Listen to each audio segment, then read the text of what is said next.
देखिए, हम लोग स्टार्ट करते हैं आज का पहला अध्याय। पहला अध्याय आपका क्या है? परिमेय संख्याएं। ठीक ना? परिमेय संख्याएं क्या होती हैं? वे संख्याएं जिनको आप p बाई क्यू के रूप में लिख सकते हैं, ठीक ना, उनको दर्शाया जा सकता है, वे परिमेय संख्याएं कहलाती हैं। ठीक ना? तो देखिए, सबसे पहले परिमेय संख्याएं।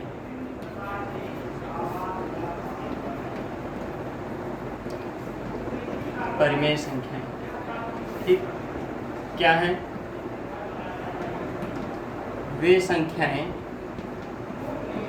जो p बाई क्यू के रूप में लिखी जा सकती हैं।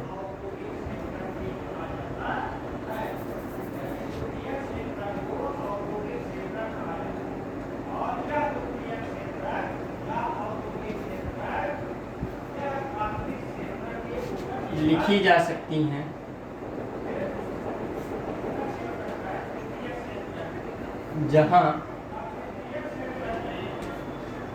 जहां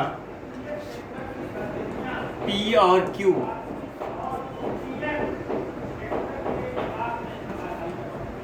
दोनों पूर्णांक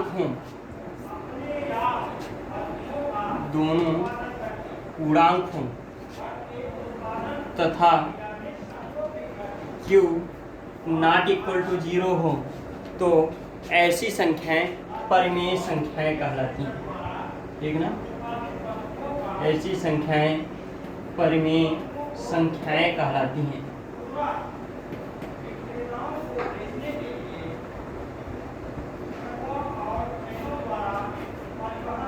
परिमेय संख्याएं कहलाती हैं। ठीक ना? जैसे आपका एग्जाम्पल हुआ 7/8, 5/3, ठीक है ना, -3/2, ठीक है, 4, 8, ठीक, इस प्रकार की जो संख्याएं होंगी वे सभी परिमेय संख्याएं कहलाएंगी। देखिए, इसमें ध्यान देने वाली दो बातें हैं। पहली बात, इसको याद रखें कि प्रत्येक प्राकृतिक संख्या को परिमेय संख्या के रूप में लिखा जा सकता है। ठीक है? प्रत्येक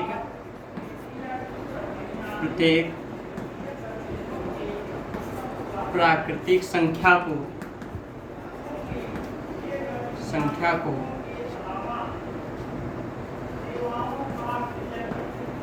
परिमेय संख्या के रूप में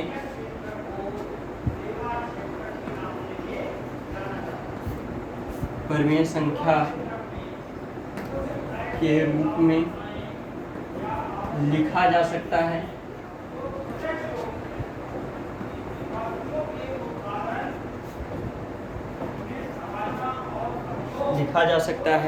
किंतु प्रत्येक परिमेय संख्या प्राकृतिक संख्या हो यह आवश्यक नहीं है। किंतु प्रत्येक परिमेय संख्या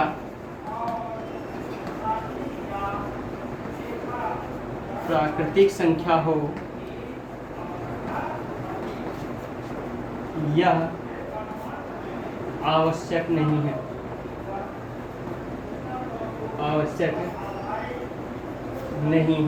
ठीक ना? जैसे एग्जाम्पल देखते हैं 4 है। ठीक ना? 4 कौन सी है? एक प्रकार की प्राकृतिक संख्या है, इसको 4/1 लिख सकते हैं। 5 है, इसको 5/1 लिख दिया है। एक p बाई क्यू के रूप की हो गई, जहाँ p और q दोनों पूर्णांक है, q नॉट इक्वल टू 0 है, यानी ये परिमेय संख्या हो गई। अगर आपका 3/2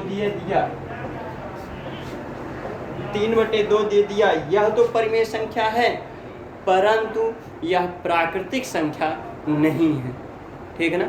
यह प्राकृतिक संख्या नहीं है। ठीक ना?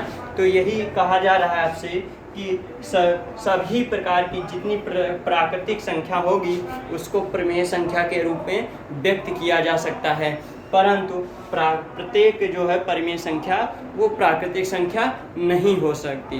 ठीक है, हो भी सकती है, नहीं भी हो सकती है। अगर यही 4/2 होता तो इसको कैंसिल कर देते, कितना हो जाता, 2। 2 आपकी प्राकृतिक संख्या है, ठीक है ना, यानी 4/2 एक प्रकार की प्राकृतिक संख्या है, लेकिन 3/2 हो जाएगा तो यह प्राकृतिक संख्या नहीं होगी। दूसरी चीजें क्या याद रखें, दूसरी चीजें याद रखें कि जो भिन्न होती हैं, एक परिमेय संख्या होती हैं, प्रत्येक जो है परिमेय संख्या भिन्न हो यह आवश्यक नहीं है, ठीक है ना, यानी प्रत्येक, दूसरी बात ये क्या है, प्रत्येक भिन्न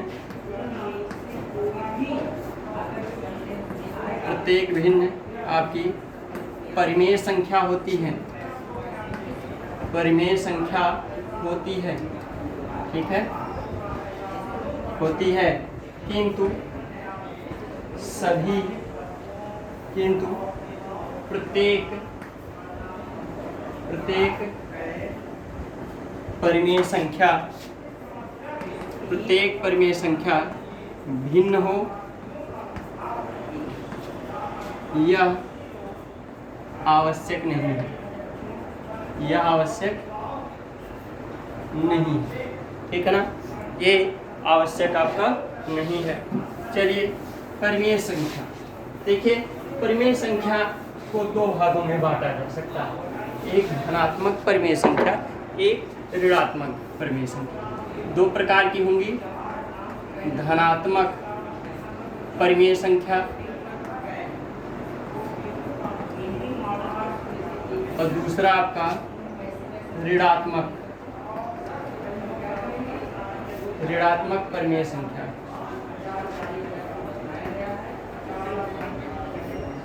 ठीक है, धनात्मक परिमेय संख्या और ऋणात्मक परिमेय संख्या।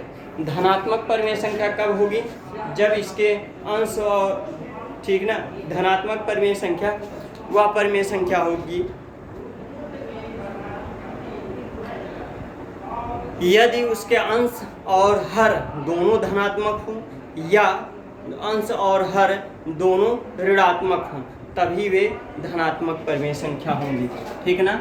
यानी धनात्मक परिमेय संख्या कब होगी, उसका कंडीशन है जब आपका अंश व हर, अंश तथा हर, ठीक है, दोनों या तो धनात्मक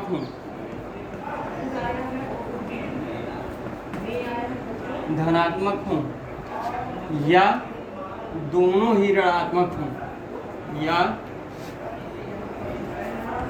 दोनों ही ऋणात्मक हों, ठीक है ना। और ऋणात्मक परिमेय संख्या आपका होगी उसके अंश और हर में से कोई भी एक संख्या ऋणात्मक हो, ठीक है ना। इसके अंश और हर में से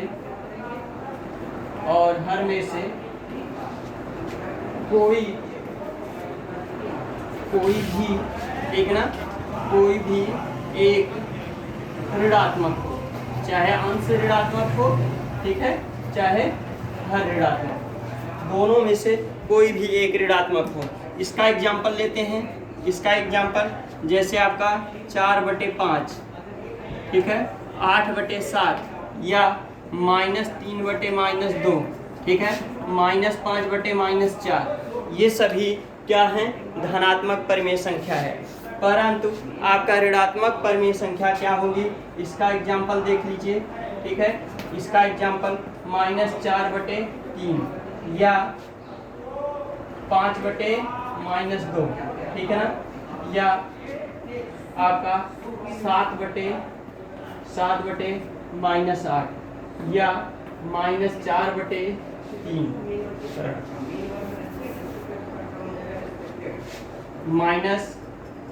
-9/5, ठीक ना। तो इस प्रकार की जो भी संख्याएं होंगी वे ऋणात्मक संख्याओं में आएंगी, ठीक है ना। तो इस प्रकार से आप धनात्मक संख्या और ऋणात्मक संख्या जान गए होंगे। अब आइए आगे चलते हैं समतुल्य परिमेय संख्याओं पर।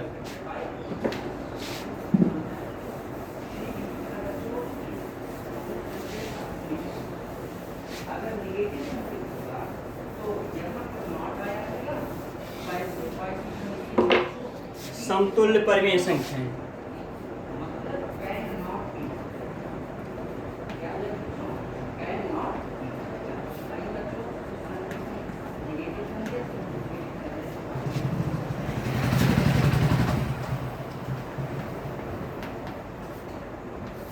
समतुल्य परिमेय संख्या क्या होती है? मान लीजिए आपका -3/4 दिया गया है, -3/4 दिया गया है, इसके समतुल्य परिमेय संख्या लिखना है, ठीक है ना। इसके समतुल्य परिमेय संख्या लिखना है तो क्या करें, एक निश्चित संख्या से अंश और हर में गुणा करा दें। एक निश्चित संख्या से, मान लीजिए इसके समतुल्य लिखना है तो -3/4, ठीक है, ये समतुल्य होगा -3/4, 2 से गुणा करा दें, ठीक ना, 2 3 6, 4 दूना 8, -6/8 इस -3/4 के समतुल्य होगा। दूसरा देखते हैं, -3/4 के समतुल्य, ठीक है, -3/4 है, गुणे 3 से गुणा करा दिए, ठीक है, 3 3 9, 4 3 12, ठीक है, या आपका -3/4 है, -3/4 में 5 से गुणा करा दिए, 5 3 15, -15/5 20, ठीक है। तो ये सभी संख्याएं -3/4 के समतुल्य होंगे। इसी प्रकार एक ले लें आपका एग्जाम्पल, मान लीजिए 7/11, 7/11 के समतुल्य संख्याएं 7/11 गुणे 2, तो कितना हो जाएगा, 7 दूनी 14 बटे 11 दूना 22, ठीक है, या 7/11 गुणे 3 कर दिया जाए तो 7 त्रिक 21 बटे 11 तिया 35, या 7/11 गुणे 4 कर दें, 7 चौक 28 बटे 11 चौक 44, ठीक ना। तो इस प्रकार से हम लोग समतुल्य परिमेय संख्याएं लिख सकते हैं। किसी भी परिमेय संख्याओं के समतुल्य चाहे जितनी परिमेय संख्याएं आप लिख सकते हैं, एक निश्चित संख्या से अंश और हर दोनों में गुणा कराकर।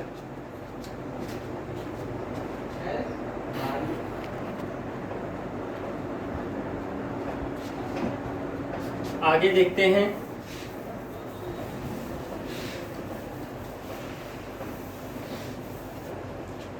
परिमेय संख्याओं का मानक रूप।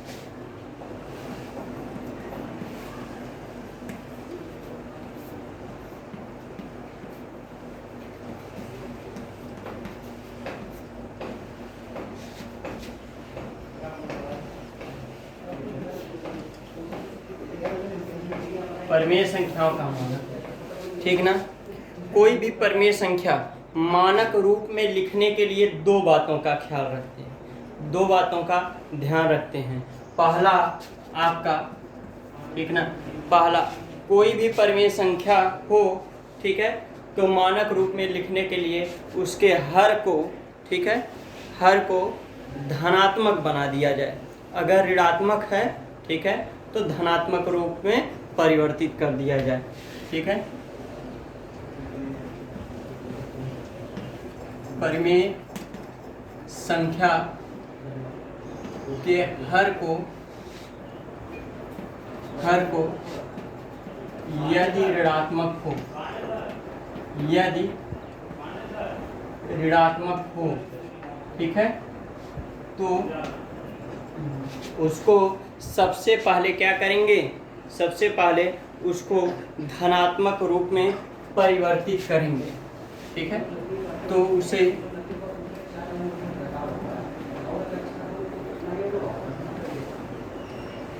धनात्मक रूप में परिवर्तित कीजिए,